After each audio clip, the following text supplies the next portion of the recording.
Friends, welcome back to Shri Mahalakshmi home foods అండి. ఈరోజు నేను చేయబోయే రెసిపీ డబల్ కా మీఠానండి.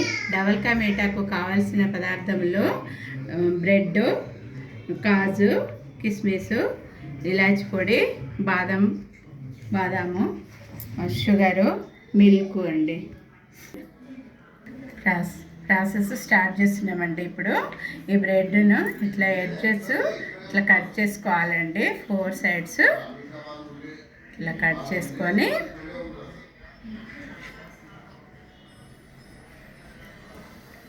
ఇట్లా ఒక్క బ్రెడ్లో 4 పీసెస్ చేసుకోవాలండి. చేసుకొని కొంచెము గాలి కన్నా ఎండలోనన్నా ఆరబెట్టుకోవాలండి. నేను అట్లా ఆరబెట్టుకొని ఉంచిన పీసెస్ అండి ఇవి. ఇట్లా ఆరబెట్టుకోవాలి. నెయ్యి వేసుకోవాలండి. జీడిపప్పు ఇట్లా వేసుకోవాలండి. జీడిపప్పుని ఇట్లా వేయించుకోవాలి నెయ్యిలో. ఇవి కూడా వేసేసుకోండి, ఏం కాదు.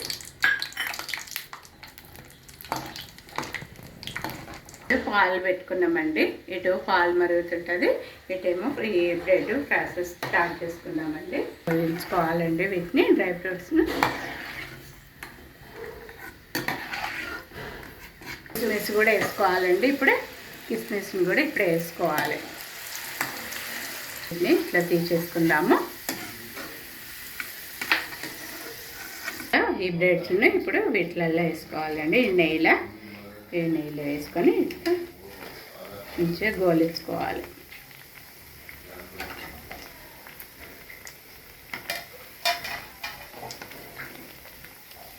ఇట్లా అవుతున్నాయి కదండి. అయినట్టు ఇట్లా తీసేసుకోవాలి. ఇట్లా ఈ కలర్ వచ్చేసినాయండి. ఇట్లా తీసేసుకోవాలి. ఈ కలర్తో ఇట్లా తీసేసుకోవాలి. పాకు పట్టాలి. ఇట్లా నెయ్యిలో వేయించుకున్నామండి. ఇలా వేయించుకున్నాక ఇప్పుడు ఇది పక్కకు పెట్టుకొని మనము చక్కెర పాకు పట్టుకోవాలి. షుగర్ వేసుకోవాలండి. షుగర్ వేసుకొని పోసి బాగా కొంచెమే వాటర్ పోయాలండి. ఎందుకంటే ఎక్కువ పోస్తే చాలాసేపు టైం పడుతుంది మనకు పాకు రావాలంటే.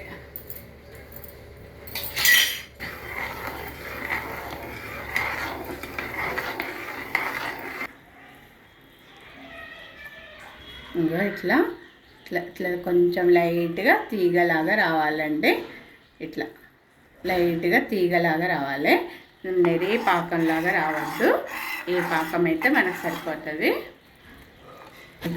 ఈ బ్రెడ్ని ఇప్పుడు ఇందులో వేసుకోవాలండి. ఇట్లా వేసుకోవాలి. వేసుకొని మంచిగా కొంచెం సేపు ఇందులో మగ్గనియాలి. ఈ టైంలో కొంచెము ఇలాచి పొడి కూడా వేసుకోండి. ఇవి కూడా వేసుకోండి. కాజు కిస్మిస్ కూడా వేసుకోండి. ఇట్లా ఉడకనియాలి. కొంచెం ఈ పాకులో కొంచెం సేపు ఉడకనియండి. ఉడికిపోయినాయండి.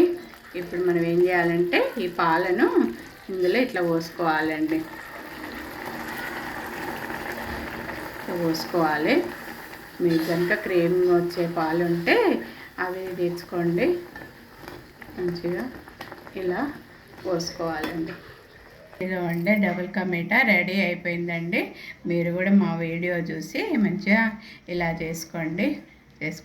మంచిగా మా వీడియోకు లైక్ చేయండి, షేర్ చేయండి, సబ్స్క్రైబ్ చేసుకోండి. బాయ్.